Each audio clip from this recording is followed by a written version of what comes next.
Yeah, so I'm making this like super quick video. Basically, look at his build, right?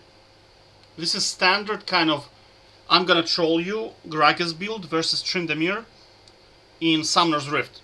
Now, again, on one, why it doesn't work? Because it does no damage, right? Like most of the Summoner's Rift gameplay that I encounter from players, they are designed to not play the game but stop other person from carrying the game, if that makes sense, right? So most of those builds are my team is better, I'm gonna stop you from getting fed, and my jungler is gonna come and kill you, and I'm gonna crowd control you, right?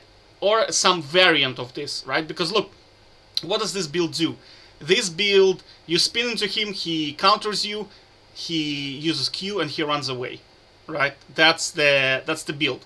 What is the problem with this build? It does no damage, right? So if I opt not to turret dive him, just basically farm or take the turret, there is literally no counterplay because there's no jungler to add the additional damage that he requires for the kill, right? So I decided this game just to tank everything. I just want to see if he can actually do damage if I don't even dodge the abilities. So I tell him that he's a cheeseburger and that he's gonna go out of mana, which is kind of going to happen in here. But do you see, like, I just tank everything? Do you see? Right?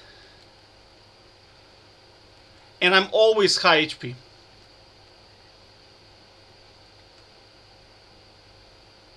Like, I do this on purpose, just to tank the abilities.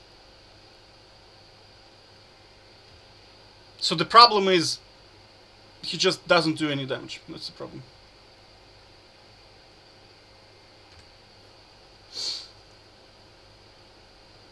That's why when you play Summoner's Rift, these builds are annoying because your team is like feeding and you can't get fed because he just runs away and then he builds Ninja Tabi, you can't really kill him.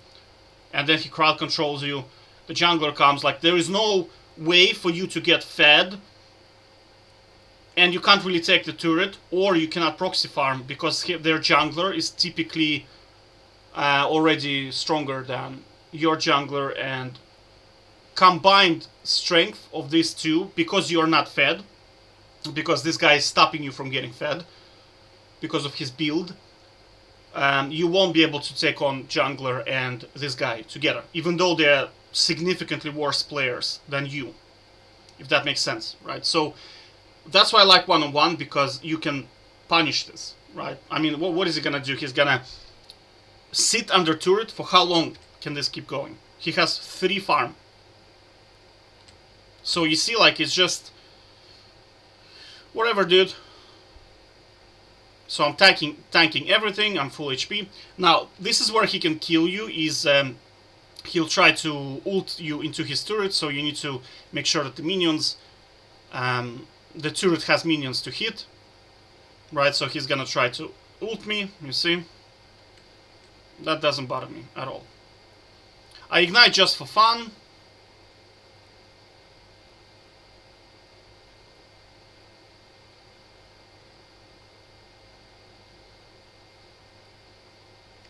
But think about the game, like on Summoner's Rift. What exactly is he accomplishing with this build? It's kind of like kids trying to annoy you. I was actually playing against Timo, and he told me he's gonna win. I told him no, he's not gonna win. And he's like, no, well, he obviously lost. And then he said, no, I won because I annoyed you. Right? So there are a certain percentage of players that play the game that don't really care about anything, just to annoy you. Right? I'm talking about Timo players who have like massive amounts of mushrooms on the field. They don't participate in team fights, they just build this mushroom city, and then they just sit in some kind of a bush, invisible, and then somebody comes, they blow him up. Heimerdinger is the same. I'd say kind of Gragas players would be kind of like that. They're not really doing anything, they're just there to annoy absolute shit out of you.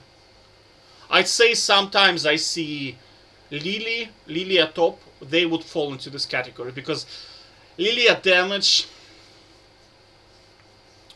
you see, like, the problem with her build when she goes this runaway Q runaway build is once you get Force of Nature or any type of magic resist, her damage is just... Or you can get Lifesteal, you have the same effect. It's like her cooldowns are a bit too high, and you can't really kill her, true, because she has almost infinite CC, but she doesn't do anything to you. It becomes like this farm fest, and then you take the turret, and that's about it. That's how the game goes, right?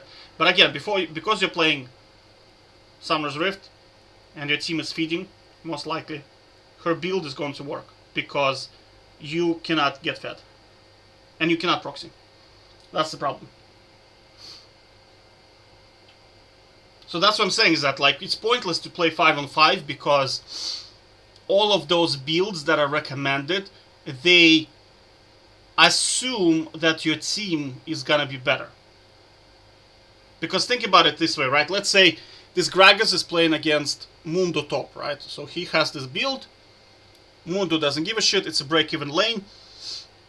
And Gragas' team is 0-20, right? So what's gonna happen? Bot lane is gonna take the turret. Bot lane is gonna come top. And then their enemy Draven is simply going to 2-tap the Gragas. That's it. That's gonna be the game. And that's it. That's the game. And then for 20 minutes, Gragas is gonna walk around doing absolutely nothing. That's it. So I prefer 1-on-1, because I mean at least you're at least playing the game. Whereas in Summoner's Rift you're kind of observing most of the time. Because I mean most games are decided in 10 minutes anyway, right? So I'm just saying that, you know. There you go. Take care.